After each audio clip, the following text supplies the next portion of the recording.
Os que conhecem o teu nome confiam em ti, pois tu, Senhor, jamais abandonas os que te buscam. Salmo capítulo 9, verso 10. Bom dia para você, que Deus te abençoe no decorrer desse dia. Estamos felizes porque mais uma manhã o Senhor nos despertou para estudarmos um capítulo da Palavra de Deus. Acredito que eu e você devemos aqui nos apegarmos à Palavra de Deus nessa manhã.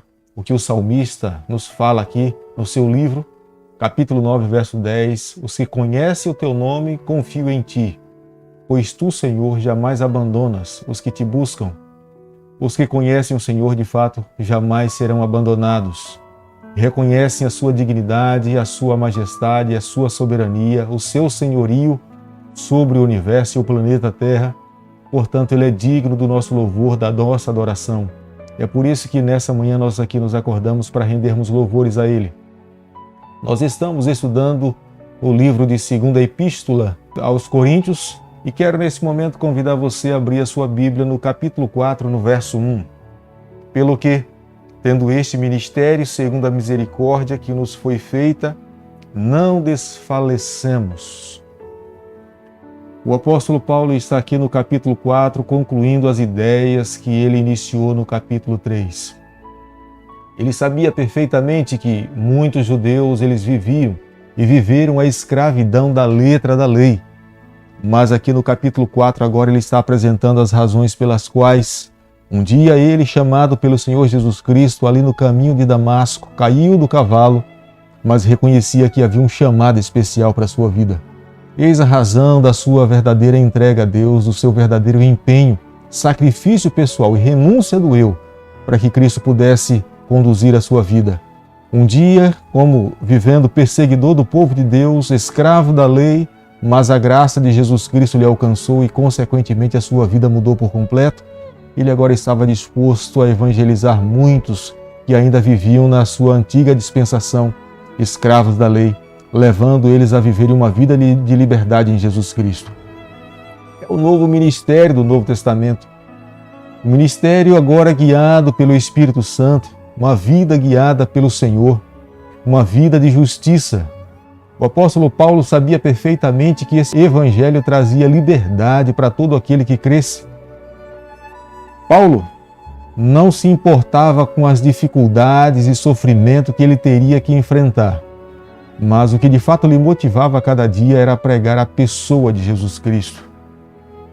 Ele se colocava muito longe, não era seu interesse em fazer com que o seu nome fosse divulgado, promover o seu nome. O objetivo, na verdade, era enaltecer o reino de Cristo, era promover o reino do Senhor. O seu pensamento estava mais voltado para a cruz de Cristo do que para o seu próprio eu. Não havia um pensamento de promoção pessoal, mas havia sim um pensamento de enaltecer a pessoa de Jesus Cristo. Você pode ver no capítulo 4, no verso 5, ele diz o seguinte: porque não nos pregamos a nós mesmos, mas a Cristo Jesus como Senhor e a nós mesmos como vossos servos por amor de Jesus. Era o seu pensamento enaltecer a pessoa de Jesus Cristo. Eu creio que nessa manhã nós precisamos parar e fazer uma reflexão de como nós temos conduzido a nossa vida. Temos pensado mais no reino de Cristo do que na nossa própria vida. Temos pensado mais na salvação dos perdidos do que muitas vezes como o nosso nome vai ser visto pelas pessoas, nos títulos que nós poderemos ter. Não quero aqui menosprezar a importância do estudo, mas não podemos nos esquecer que a palavra de Deus aqui no capítulo 4 mesmo, o apóstolo Paulo fala que essa terra ela passa, tudo o que nós vivemos aqui um dia ficará para trás, mas somente aquilo que Deus planeja para nós é que será eterno. No capítulo 4, o verso 4, nos quais o Deus desse século cegou o entendimento dos incrédulos. O apóstolo Paulo estava aqui agora então fazendo menção que o Deus desse século impedia que muitas pessoas entendessem, até porque ele tinha sido criticado e muitos falavam que a sua escrita e o seu sermão e a sua mensagem era difícil de entender.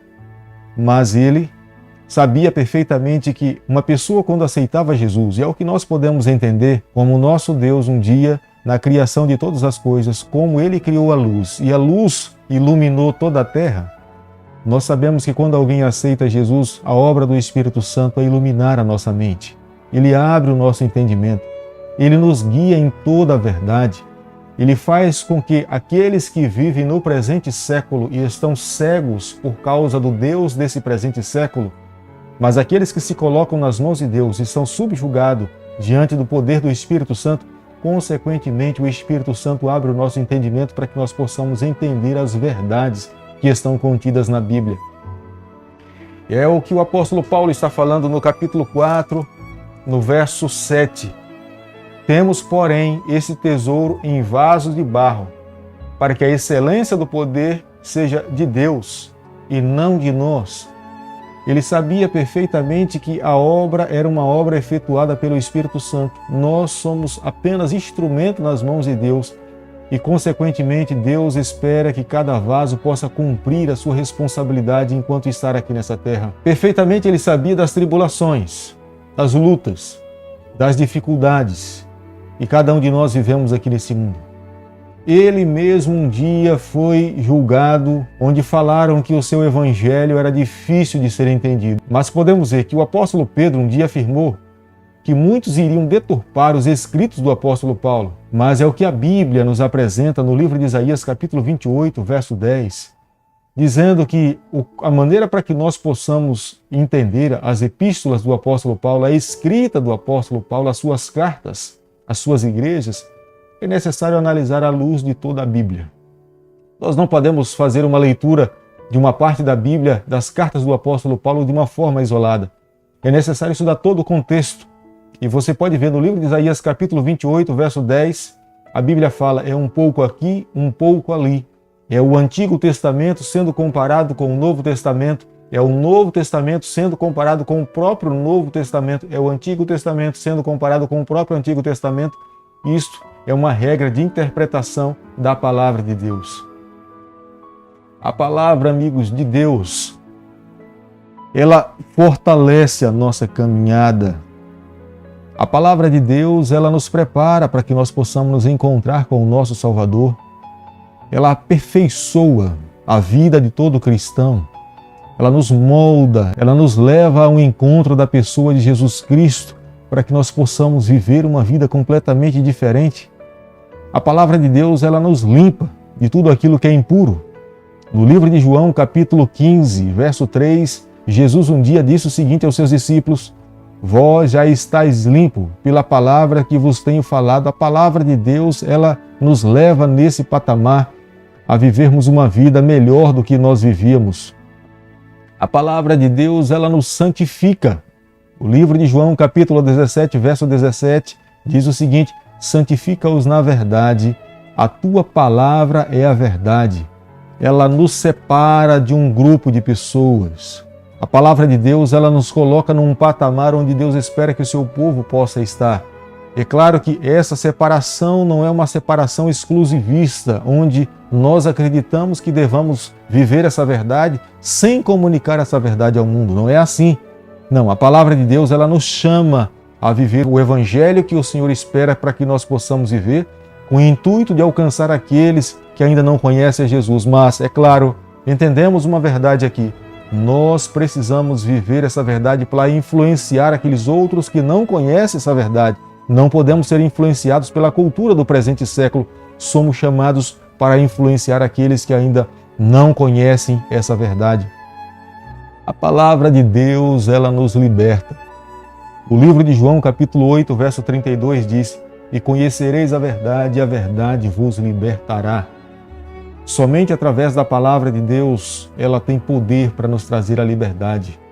Quantas pessoas você no decorrer da sua vida já deve ter visto, pessoas que eram escravas do pecado, estavam presas no Egito, mas depois que passaram a ouvir a palavra de Deus, se tornaram livres, uma nova criatura, um novo ser humano, uma pessoa completamente transformada. A palavra de Deus nos apresenta a pessoa de Jesus Cristo, e o poder de Cristo nos dá forças a cada dia para que nós possamos viver as verdades que estão contidas na palavra de Deus. É a razão para que nós a cada manhã nos levantemos e nos humilhemos diante de Deus e clamemos a Ele, estudando um capítulo da palavra do Senhor. Por isso que nesse momento eu quero pedir a Deus que Ele nos tome nas suas mãos, guie a nossa vida, e nos ajude a cada dia a vivermos este Evangelho que é para a nossa salvação. Oremos então. Bondoso Deus e Pai, obrigado pela Tua palavra, nos toma nas Tuas mãos, guia a nossa vida, nos permita cada dia fazer a Tua vontade. Fica conosco, é o nosso pedido, nós oramos em nome de Jesus. Amém. Que o Senhor te abençoe e te guarde, que Ele faça resplandecer o seu rosto sobre você, que Ele tenha misericórdia de todos nós e nos conceda a sua paz em nome de Jesus. Amém.